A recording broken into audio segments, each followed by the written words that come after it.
Palestine, a land divided.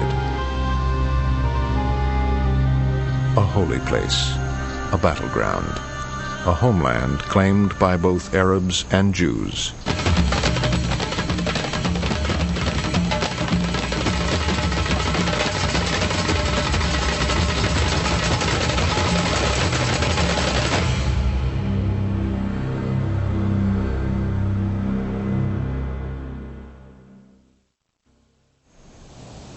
By 1947, the lines were drawn. To the Jews, Palestine is their traditional and spiritual home, the promised land. But the majority of the inhabitants of Palestine are Arabs. They too regard Palestine as their rightful home. But with the end of the war, into Palestine ports came ship after ship crammed with illegal immigrants, refugees from recent persecution in Germany, Austria, Poland, Belsen, and Dachau. The Arabs, fearful of becoming a minority, persuaded the British to limit Jewish immigration. Jewish extremists attacked British troops, wrecked government buildings, blew up trains and ships. And so Palestine remains a place of martial law, where all go their ways only under watch, where the innocent must suffer with the guilty. Great Britain had ruled Palestine for 3 decades. After years of strenuous but unavailing effort, His Majesty's government have reached the conclusion that they are not able to bring about a settlement in Palestine based upon the consent of both Arabs and Jews, and that the mandate is no longer workable. A York transport landing at Leda Airport brings delegates to the United Nations Special Committee on Palestine. The UN committee considered the partition of Palestine into a Jewish and an Arab state. On the shoulders of these delegates rests a heavy responsibility. But the Arabs did not want to talk to the committee. They wanted nothing to do with the Jews.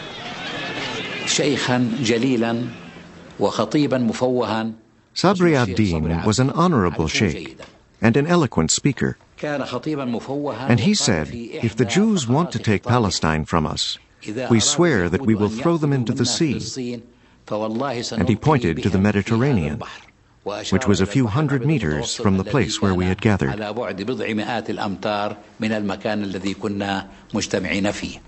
The Arab leadership believed that if a partition was imposed, they could reverse it by force. Jamal Husseini, the chairman of the Arab Higher Committee, said that only 400 to 500 riflemen can easily take over Tel Aviv.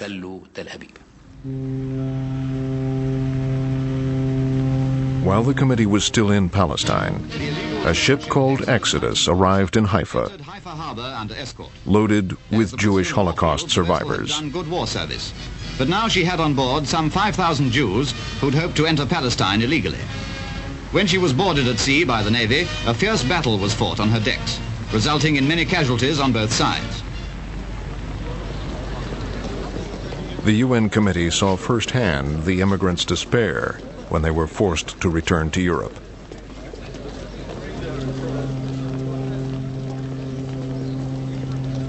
The Jews argued that refugees needed a home and that they would not be welcomed by an Arab state.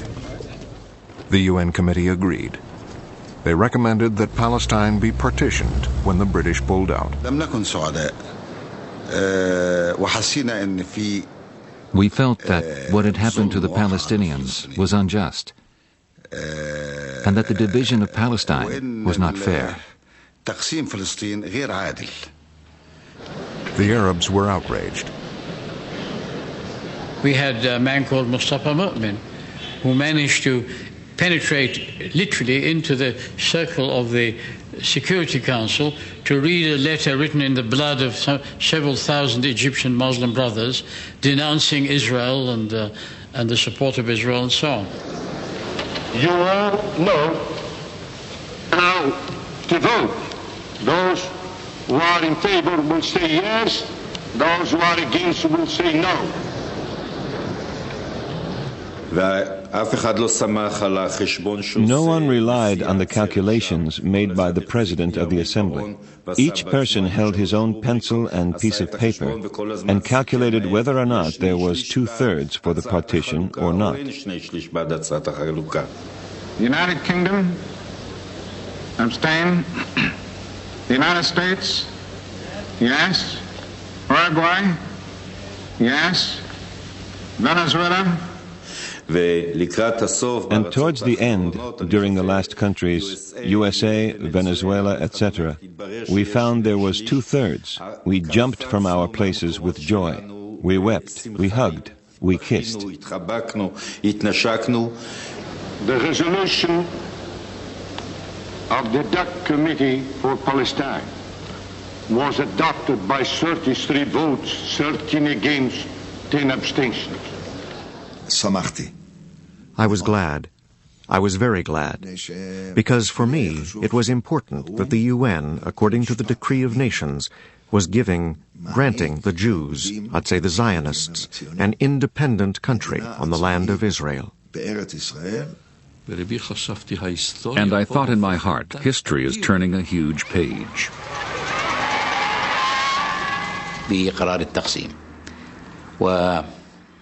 The news was broadcast at 8 p.m. The Palestinian people listened to it everywhere, and there was this feeling of frustration and sadness, a feeling of catastrophe which was about to befall Palestine.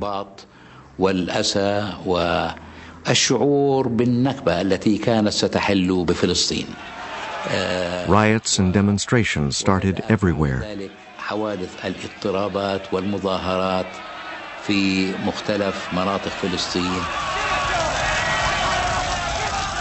The Arabs attacked Jews and the Jews hit back. Cities and neighborhoods were divided along religious lines. In Jerusalem, an Arab car bomb destroyed the Jewish agency offices. 7 were killed, more than 100 wounded. The 50 Years' War was underway. Palestinian forces from towns and villages along the road to Jerusalem were commanded by Abdul Qadir el-Husseini.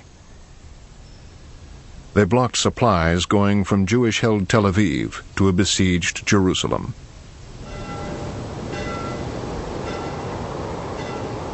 Keeping the Jews of Jerusalem supplied was the first priority of the Jewish army, the Haganah. They tried to defend the convoys. It was very hard to protect the convoys. We had a huge number of casualties among the convoy escorts, and there was a big waste of product. When a convoy got through, the whole city knew. The trucks brought vital supplies, flour. We really needed matches and cigarettes. Can you imagine soldiers without cigarettes? We were kept alive by the convoy from Tel Aviv.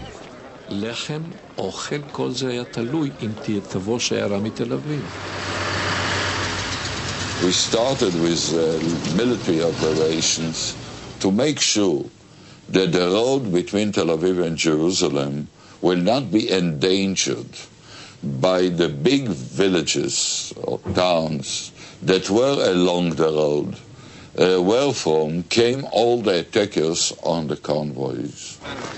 A special Haganah brigade was formed to open the road to Jerusalem. The system was to attack the village, to give warning to the civilians, to destroy the village. And by the elimination of the villages alone and adjacent to the road, we were sure that there would be no attacks. The Jews tried to seize Kastil, a village controlling the road to Jerusalem. It was a Palmach unit, my troops, that captured the Kastel. And it was here that Abdul Qadir el-Husseini, the Palestinian leader, was killed. Enraged, Husseini's soldiers went to recover the body of their leader. The Arabs counterattacked. Our reinforcements were wiped out. It was a very black day. Down the road from Castel, there would be another battle that day. Two Jewish extremist organizations, Irgun and Lehi, which had fought the British, were eager to prove themselves in the new war. It was such a tragedy. Deir Yassin was a lovely village. The events at Deir Yassin would haunt relations between Jews and Arabs for years to come. Deir Yassin had stayed out of the fighting. It was not on the Haganah's list of hostile villages.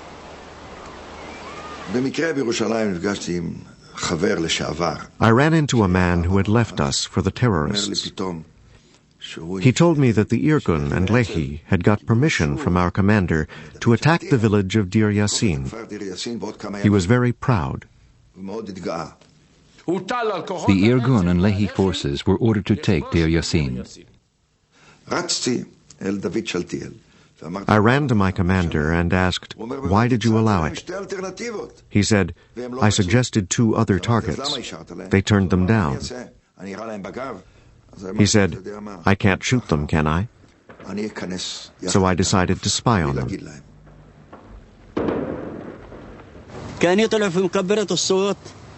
Their loudspeakers blared out, "Lay down your arms. Run for your lives." Then I heard our machine gun. I was kneeling down like this. When I looked up, I saw the village ablaze. Their attack lit up the whole village.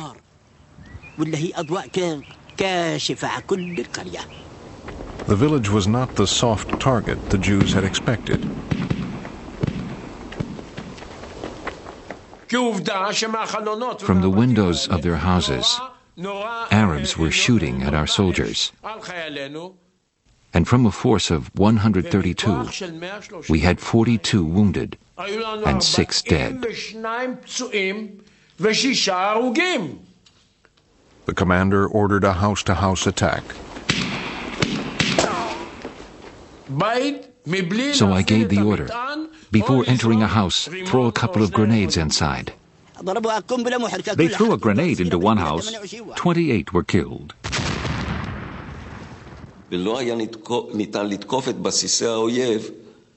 It was impossible to attack the enemy without hurting their families. It was difficult. It was painful, and I'm sorry we had to do it. But we had no choice.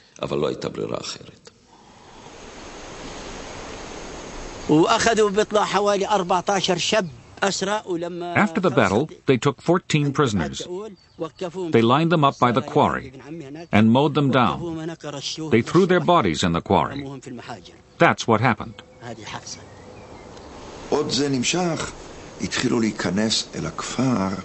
While this was going on, Jews came from the next village. Most of them were religious, by the way. They started yelling, "Bastards! Murderers! What are you doing?" Some shouted in Hebrew, others in Yiddish. They stopped the massacre. 110 Arabs died in Deir Yassin.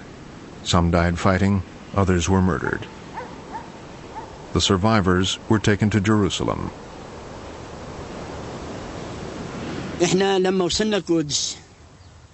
We gathered in Jerusalem at the Hebron gate. We checked who was missing and who had survived. Then the Palestinian leaders arrived, including Dr. Khalidi.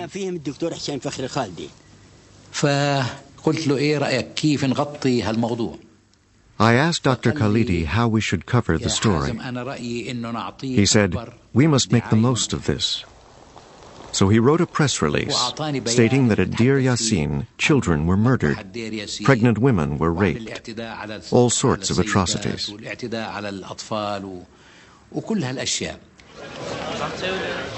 Arab radio stations passed on the false reports, ignoring the protests of the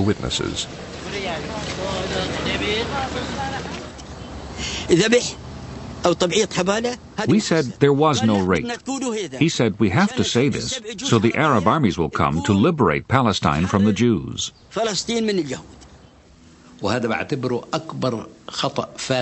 This was our biggest mistake. We did not realize how our people would react. As soon as they heard that women had been raped at Deir Yassin, Palestinians fled in terror.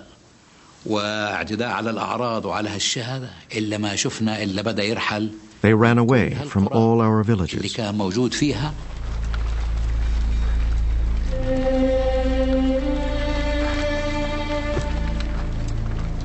In the next few months, over half the Arab population, 750,000 people, fled their homes in Palestine. Israel never allowed them back. The British did little to prevent the atrocities committed by both sides. As they prepared to leave, they washed their hands of the whole mess. At the United Nations, the Jews announced their plans.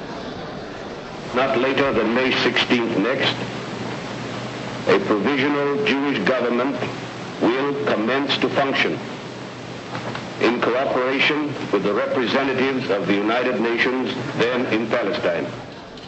The Jewish leadership sought political support abroad.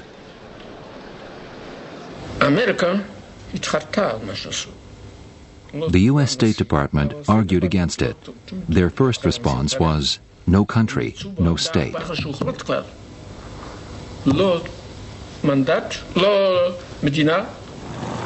Ben-Gurion sent his close colleague Moshe Sharett to convince the Americans to recognize the proposed Jewish state. Sharett tried to persuade Secretary of State George Marshall, who was totally opposed to the idea.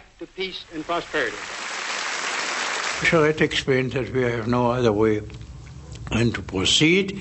This is a historic juncture. If we miss that, we may create a tragedy for future generations. But President Truman surprised everyone with his strong support. I was told by all these so-called experts that if it was done, it would involve the whole Near East in a war, and it would also involve the United States. Hitler had been murdering Jews right and left. I saw it, and I dream about it even to this day. The Jews needed some place where they could go. It was my attitude that the American government couldn't stand idly by while the victims of Hitler's madness were not allowed to build new lives. Marshall was worried that war would break out. We are in the midst of a very critical situation. We should, therefore, carefully avoid approaching international problems on an emotional basis. He wanted to maintain good relations with the Arabs. I was on the receiving end of Azam Pasha's impressions of his meeting with Marshall. And he was happy. I mean, he felt much more reassured about the Americans after having talked to Marshall than before. And we had the Saudis with us. They were our partners in this business. 2 days before the British left Palestine, Truman summoned Marshall to the White House. Clark Clifford was asked to support the case for a Jewish state. General Marshall started off. The president listened attentively and then said, I would like now to hear from Clark. But as I spoke, I saw Marshall's face getting redder and redder. And when I finished, he exploded. Marshall accused Truman of a transparent dodge to win the Jewish vote. Clark Clifford did not disguise the fact that Marshall was raging mad. They don't need a state, they don't deserve a state, it isn't theirs. They've stolen that land. These were Marshall's words. He turned to the president, said, I'm obliged, Mr. President, to tell you that if you should adopt the policy that is recommended by Clifford, I would be unable to vote for you in this coming election in November. Well, dead silence in the room. No one had ever heard anything like that. I had never heard anybody threaten the President of the United States in that manner. Before Marshall could go any further, Truman ended the meeting. I gathered my papers together, and the President said, well, that was tough as a cob. Marshal said to Charette, well, it's your decision. Don't count that we can bail you out, but we know that you have reached an historic stage, and God protect you. Eastward, the Arab Legion poised for invasion on the Transjordan border. The rarely photographed King Abdullah reviewed a brigade of reinforcements from Iraq. Marshall's prediction of war was about to come true. 5 Arab states mobilized on the border, threatening to enter Palestine and crush a Jewish state, if it came into being.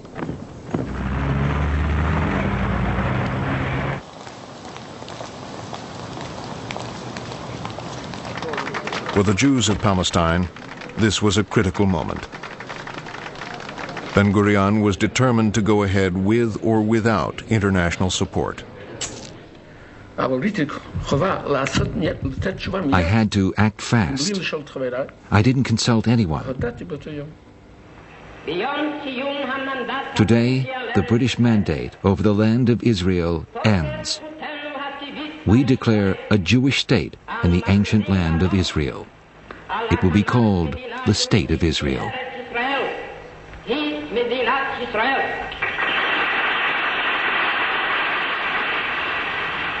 At the same time, the UN's role in Palestine was supposed to end. When the hands pointed to 6 o'clock, the Iraqi delegate got up and said, Mr. President, there is a very important matter to consider before we proceed.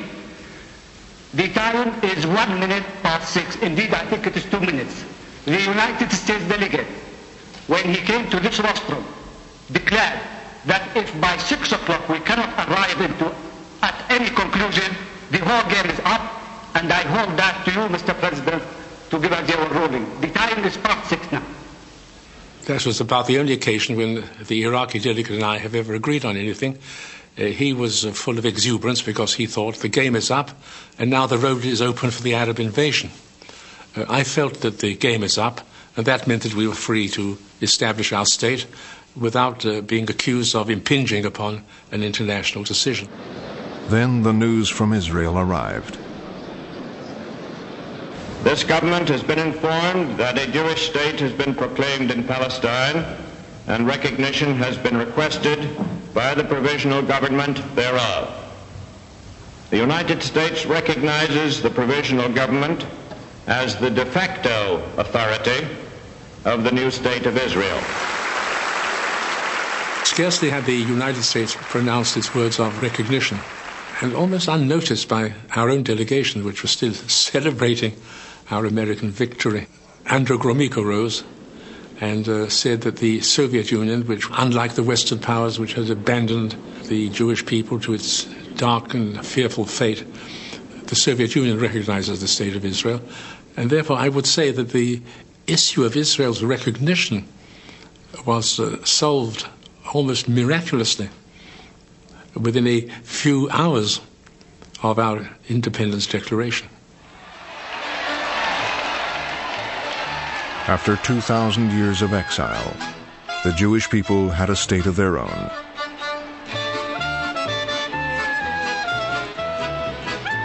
But even as they danced, Israel's fate hung in the balance.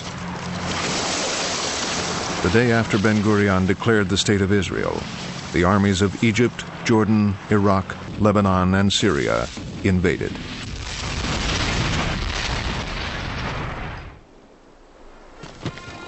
But the largest Arab army, that of Egypt, had only been tested on the parade ground.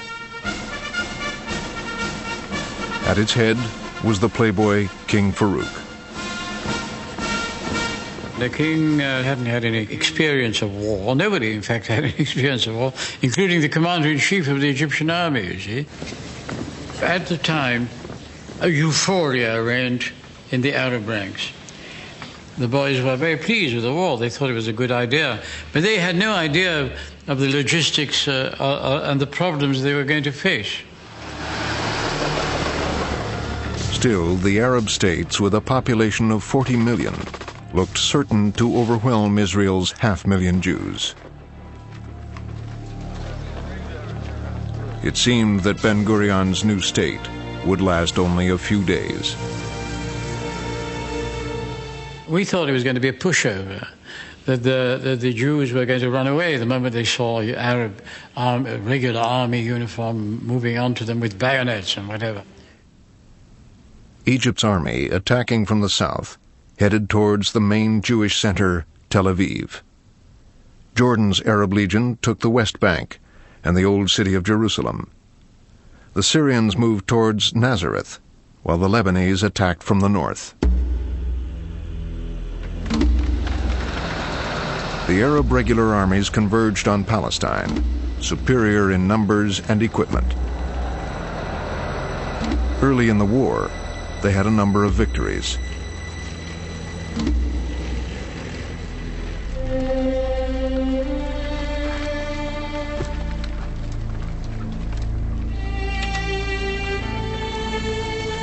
Whenever they overran Israeli villages, the inhabitants were either expelled or killed.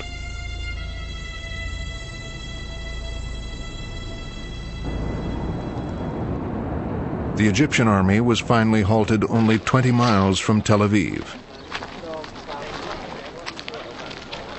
The Israelis were fighting for their survival, and after 3 weeks of fierce resistance, they brought the Arabs to a standstill.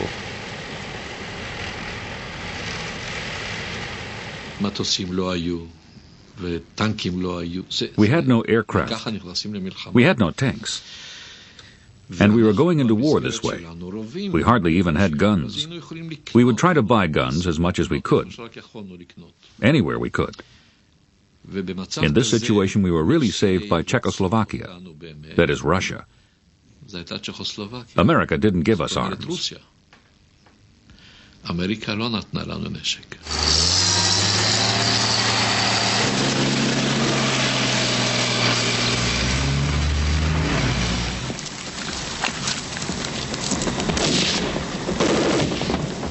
When the weapons came in, the whole balance of power changed. And the Israelis would then pass on to the offensive. We weren't even mentally prepared.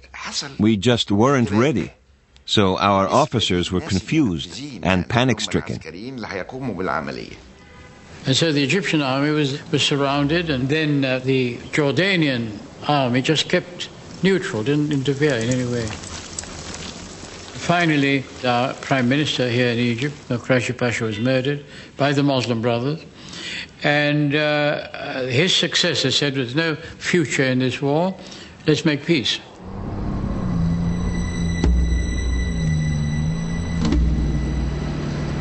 But there was no peace, only a ceasefire agreement. The Arabs believed a peace treaty would be an acknowledgement of defeat. Both sides mourned their dead.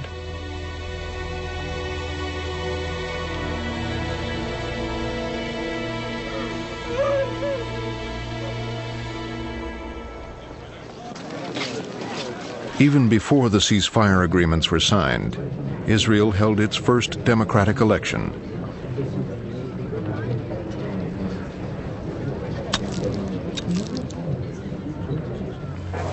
Ben-Gurion and his Labor Party won.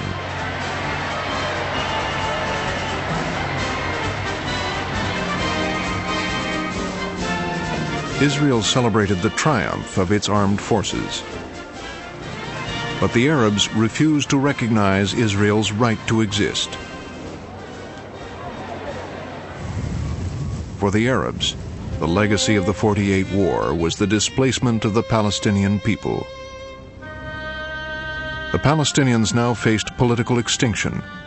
The West Bank was annexed by Jordan, and Gaza was ruled by Egypt, which left them with nothing. Egypt, the most powerful Arab country, was shaken by the defeat. A group of young officers, frustrated by the incompetence of the king and the new prime minister, plotted a coup. I went to the prime minister and delivered the ultimatum to him. He was shocked, believe me, because up till this moment he didn't know that we were going to dethrone the king at all. He was shocked and received me like this. I told him yes. He said, are you powerful enough? I told him yes. Go and deliver it to the king. He must leave by 6 o'clock this evening. From Cairo come these first authentic pictures of the bloodless coup by which the army took over control of Egypt. It was the end of the king's attempt to maintain power.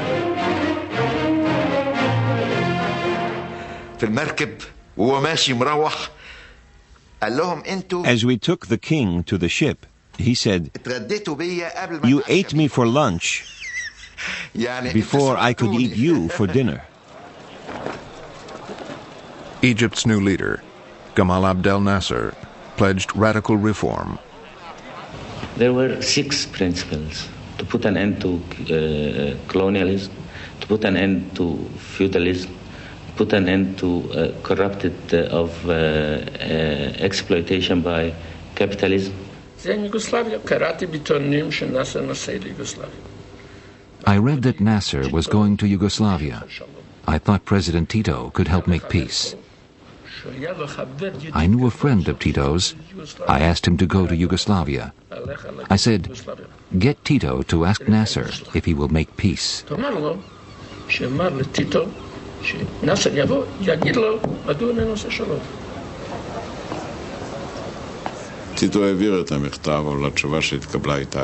Tito passed on the message.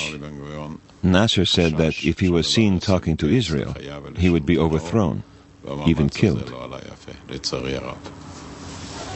Sharet, Ben-Gurion's foreign minister, initiated more secret contacts. Sharet believed the best way to ensure the security of Israel was to understand the Arabs and negotiate peace. Sharet sent Yvonne to Paris, the UN General Assembly's temporary home.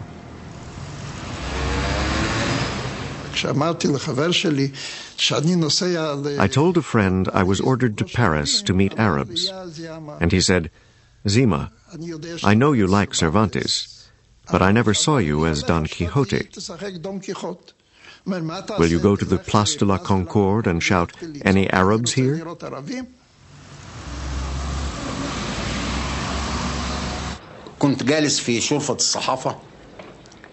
I was sitting on the balcony of the UN.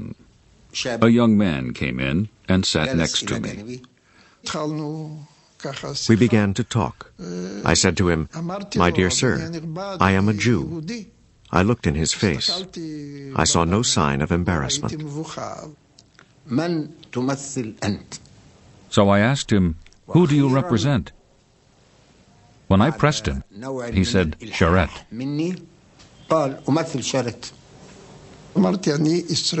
I said, "I am an Israeli who dreams of peace with Egypt." For Egyptians, talking to Israelis was taboo. So Abdel Rahman Sadek was nervous when he was summoned by President Nasser.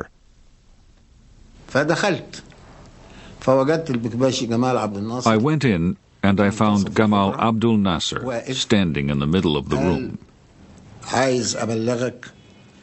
He said, "I want to tell you that you have my permission to continue talks with the Israeli in Paris."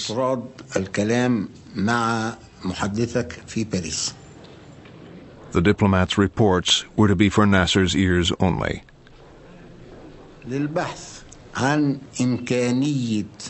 He said, I want you to see if there is a chance of avoiding bloodshed.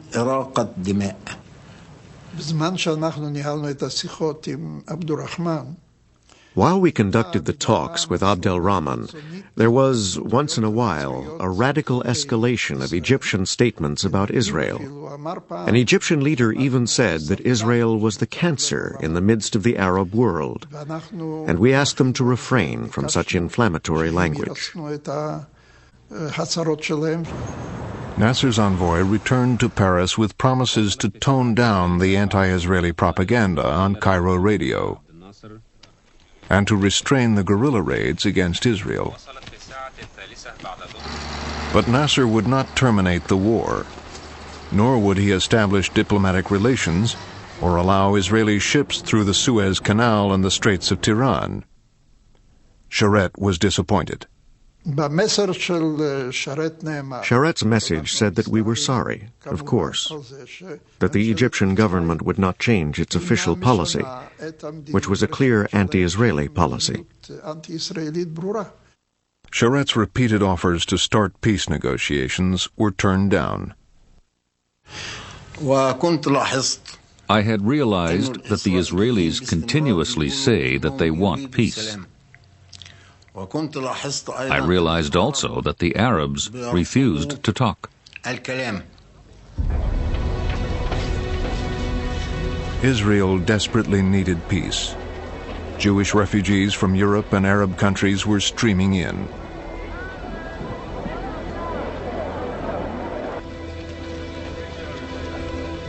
Its population doubled during the first 2 years. Its economy was in ruins.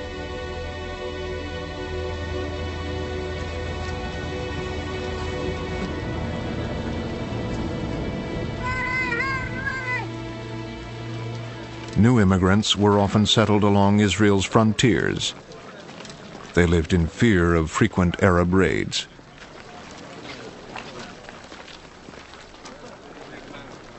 Ben-Gurion blamed Nasser for the raids. He ordered the Israeli army to retaliate by striking Arab countries harboring infiltrators.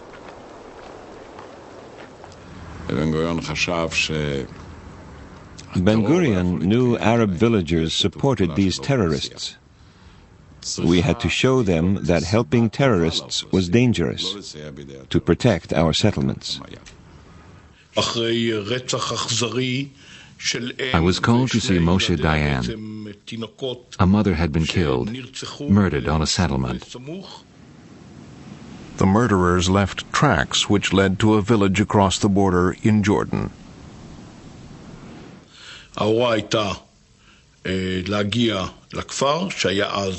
My orders were to reach the village in Jordan. We had to blow up as many buildings as possible and cause as many Arab casualties as possible. The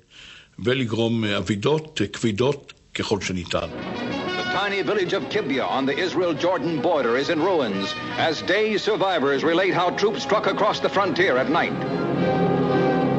They accuse Israeli forces of leveling buildings with grenades, shellfire, and explosives, trapping entire families in the rubble. The attack prompts the United States, England, and France to deliver their sharpest rebuke to Israel since its founding and to demand stern action to punish the guilty troops. After the operation, I was called to see Ben-Gurion. It was the first time I'd met him. Aaron, what I think about him, he's a nice boy. A good soldier.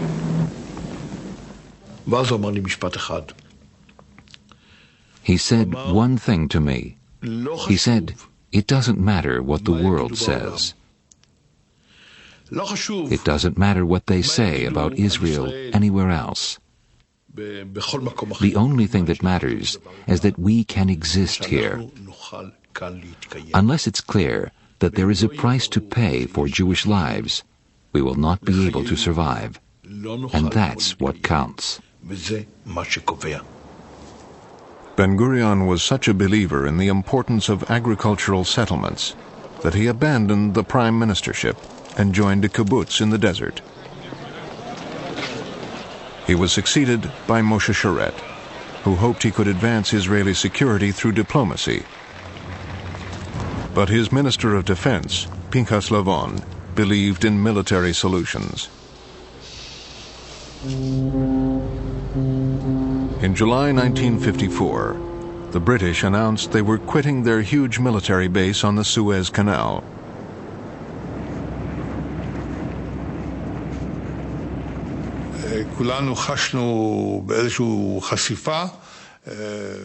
We feared we would be exposed to an attack from Egypt. The fact that the British Army was there served as a buffer. It reduced the chance of an Egyptian attack. On his own, Lavon ordered plans for destabilizing Egypt and frightening the British into remaining. Lavon summoned the director of military intelligence to his home in Tel Aviv.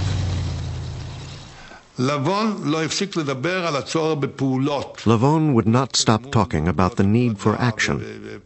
He suggested all sorts of schemes. We cooked up a plan to hit targets in Egypt. Lavon said, "Go ahead, activate the unit." In Egypt, Israeli military intelligence had recruited young Jews to act as saboteurs.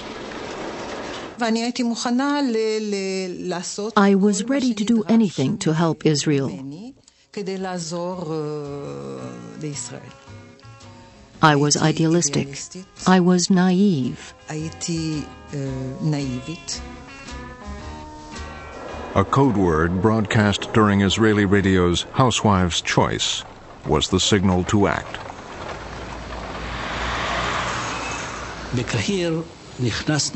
In Cairo, I went to one cinema, my friend went to another. I put the bomb under an empty seat. No one was killed and the saboteurs were all caught. The news was splashed across Egyptian newspapers. So I went to Sharet and said, look, this is the communique from Cairo. What do you know about it? He said, no.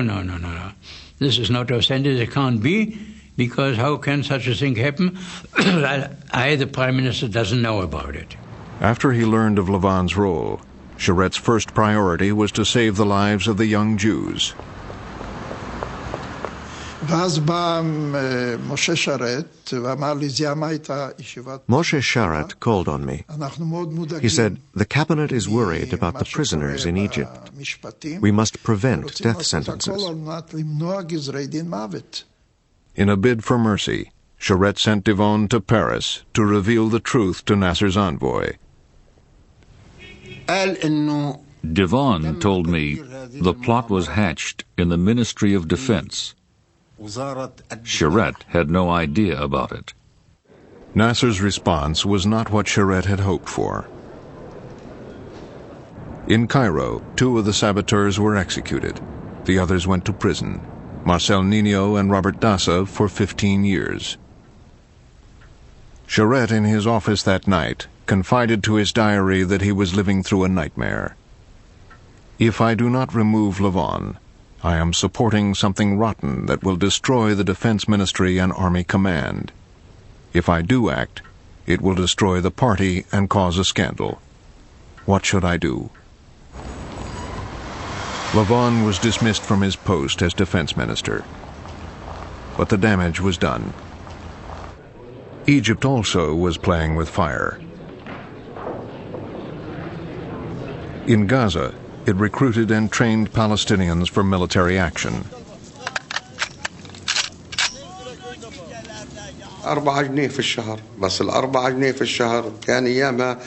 They paid £4 a month.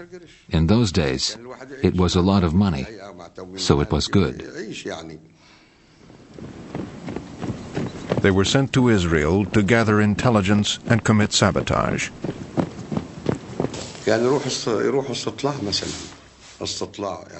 They would see if an airport was built and come back and report. Others went on military operations and carried out attacks.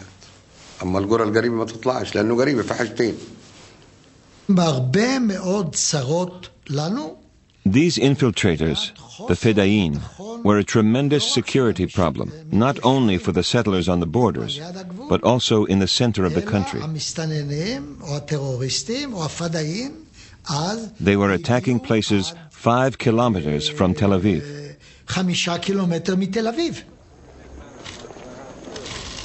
The frequent attacks and the loss of lives were not only a disaster for the victims' families, they fostered a profound sense of helplessness among Israelis.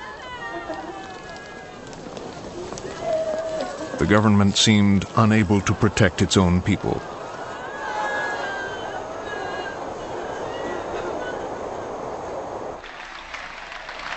Only one man could satisfy the public's demand for action. Within months, Ben-Gurion was back as Prime Minister. By mid-1955, Nasser turned to the Soviet bloc for economic and military assistance. The conflict now became part of the Cold War, and Egypt received a huge arms shipment from Czechoslovakia.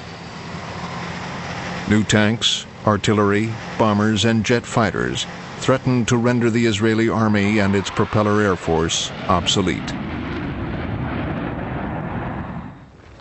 General Moshe Dayan wanted to strike at the Egyptian army before it could absorb its new weapons. But Ben-Gurion felt Israel could not fight alone. Ben-Gurion became more and more convinced that there is no diplomatic solution for the conflict, and because of the accumulation of arms in Egypt, we have to forestall war triggered by Egypt. A few weeks later, President Nasser nationalized the Suez Canal. Unexpectedly, Ben-Gurion found himself with 2 new allies. Britain and France had jointly owned the canal and wanted it back. Ben-Gurion sent Shimon Peres to a secret meeting in Paris. The French defense minister told me Britain and France were planning an operation to take the Suez Canal back from Nasser. And he asked me, would Israel join them? How long would it take Israeli troops to reach the canal?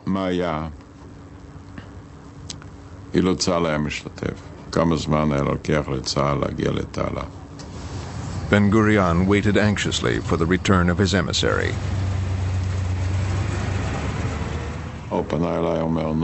Ben-Gurion asked me, well, what did the French say? So I began to tell him about their plan. He interrupted and said, okay, this changes everything. We'll go with them. Israel invaded Egypt, secretly supported by Britain and France.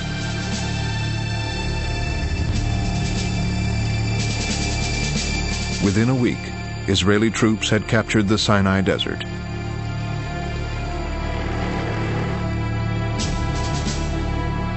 Britain and France tried to retake the Suez Canal until international pressure forced them to withdraw.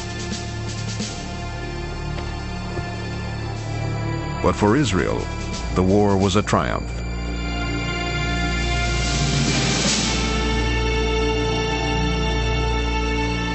We achieved our main purpose. The main purpose was free navigation in the Straits of Eilat, which is rather vital. And this we have until now. The second objective was to secure safety for our settlements near the Gaza Strip. I cannot say we got it entirely, but they are more safe than they were before. The Israeli forces withdrew from Sinai, and the positions along the Israeli border and the Straits of Tiran were guarded by United Nations forces. For 10 years, there was peace along the Israeli-Egyptian border under the UN flag.